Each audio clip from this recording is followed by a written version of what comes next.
what happens if my company fails to cancel my visa after resignation?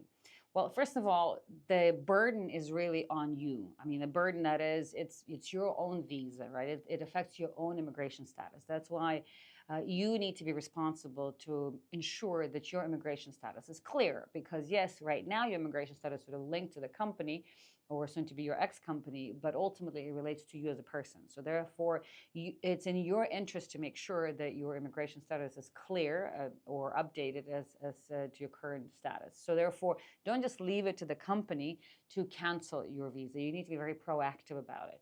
And from a legal standpoint, the company in sort of employment context is obligated to cancel the visa upon the end of the employment arrangement in legal terms. But in practical terms, if they don't do that, nothing happens to them unless something happens. For example, the visa gets expired, or the employee absconds, or the authorities find an employee working that's registered in that company's license works for somebody else. So unless some kind of other offense happens, so therefore, in that, by the way, happens quite commonly, is that the company, after the employment relationship legally ends, does not necessarily cancel the visa for one reason or another. In most cases these days, it's just as leverage.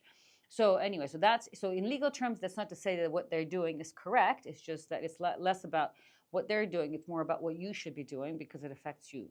So if the company, for some reason, so now legally, they're not supposed to keep your visa. So depending on where the company is, if it's in the mainland, then you would have to lodge a complaint with Mohre, and that's fairly easy to do. It's all, you can do it on the app. You can do it. It's very efficient. And then there's specific provision in the law that clearly requires the company to cancel the visa after the end of the employment agreement. So it's easy to complain to Mohre, and then Mohre in some cases like this can be quite effective.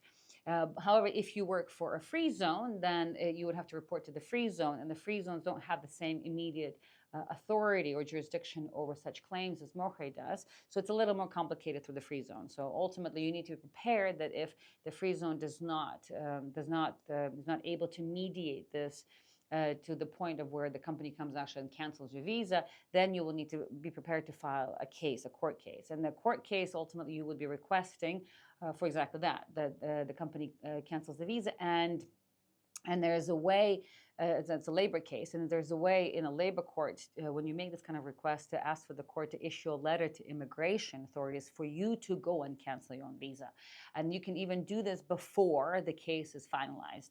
So if, this often happens in cases where there's more than just one claim involved. It's not just about the visa, it's, let's say, a payment of unpaid dues and such. So in your case, if it's just about the visa, then the case should move quite fast.